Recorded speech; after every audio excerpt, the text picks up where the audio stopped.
रविवार को मध्य प्रदेश में भी पोलियो रविवार मनाया गया। स्वास्थ्य मंत्री प्रभुराम चौधरी ने पल्स पोलियो अभियान को सफल बनाने के लिए प्रदेश के लोगों से अपील भी की।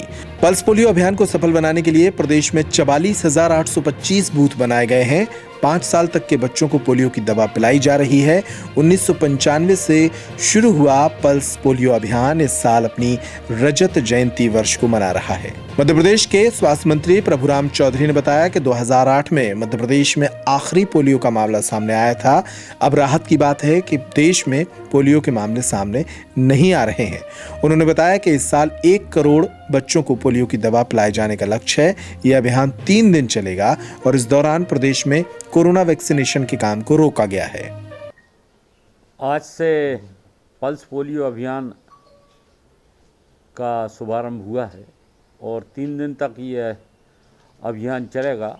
इसमें कुल बूथ 44,885 बनाए गए हैं और जो बच्चे हैं हमारे 1 करोड़ 11 लाख बच्चों को 0 से 5 साल के जो बच्चे हैं उनको पोलियो की दवा पिलाई जाएगी। 3 दिन तक हम लोग अभी ये पल्स पोलियो का अभियान चलाएंगे। इस बीच में अभी जो कोविड का वैक्सीनेशन इन दोनों पर ये बंद रहेगा, उसके बाद फिर कोविड का वैक्सीनेशन हम लोग करेंगे। अभी तक 2,98,000 हमारे जो हेल्थ केयर वर्कर थे उनको हम लोग वैक्सीनेट कल 30 तारीख तक हम लोग कर चुके हैं। अब आप देखिए, अभी तो हेल्थ केयर वर्कर को जो भारत सरकार ने गाइडलाइन वहाँ बनी है उसमें हेल्थ केयर वर्कर को पहली प्राथमिकता में रखा है। सेकंड प्राथमिकता में जो फ्रंट लाइन वर्कर को उसमें रखा है। बाकी तो फिर सबका हमारा आपका सबका नंबर आएगा और सब लोगों को वैक्सीन उपलब्ध हो।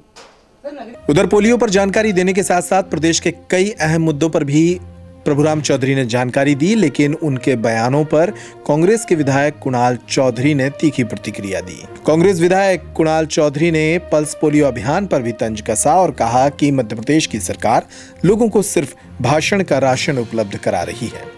उन्होंने कहा कि प्रदेश में कुपोषित बच्चों की संख्या बढ़ती जा रही है। कुपोषित बच्चों के लिए आने वाली सामग्री में लूट हो रही है।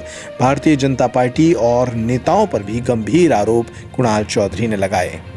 देखिए, मुझे लगता है कि सिर्फ कैसे पतंजलि को फायदा पहुंचाया जाए, एक बाबा जो ठग व्यापारी है उस ठग व्यापारी को फायदा पहुंचाने के लिए काम करा जा रहा है। क्या मेरा सवाल है कि मध्य प्रदेश की गौशालाओं में कोई ऐसी टेक्निक उन्होंने करी है जिससे गो फिनाइल बनने का काम होगा? वो गौशालाएं जो कमलनाथ जी के नेतृत्व में हजारों गौशालाएं बनी है जिनमें 20 रुपए रोज एक गाय का भोजन का व्यवस्था करी गई थी, उसे 1 रुपए 60 पैसे कर दिया। ना तो उसकी व्यवस्था करी है। जो वहां पे अलग अलग सिस्टम लगने थे जिसके माध्यम से सेल्फ सस्टेन गौशालाएं होती, उनको खत्म करने का काम करा है। गाय पे सिर्फ राजनीति करते हैं, गाय के नाम पे मुंह चलाने का काम ये सरकार करती है और गाय के प्रति नफरत करती है और कहीं ना कहीं गौ माता के नाम पे एक लूट को तो लूट का धंधा और एक उद्योगपति जो एक व्यापारी है उसके कारण दबाव में आके और उसको फायदा पहुंचाने के लिए मुझे लगता है ये काम पूरे मध्य प्रदेश में किया जाए। देखिए, सिर्फ दिखावे के लिए बड़ी बड़ी बातें करना और भाषण का शासन सबसे ज्यादा प्रदेश की सरकार अभी जानती है।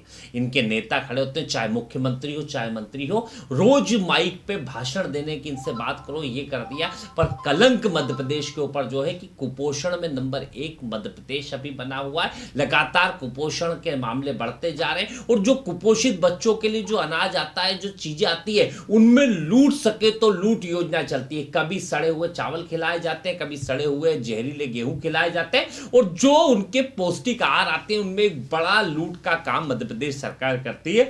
तो ये बड़ी बड़ी बातें करने की जगह मूलभूत पे ध्यान दे, क्योंकि कहीं ना कहीं मध्य प्रदेश के नाम के ऊपर एक बड़ा कलंक कुपोषण के कारण लगा हुआ है।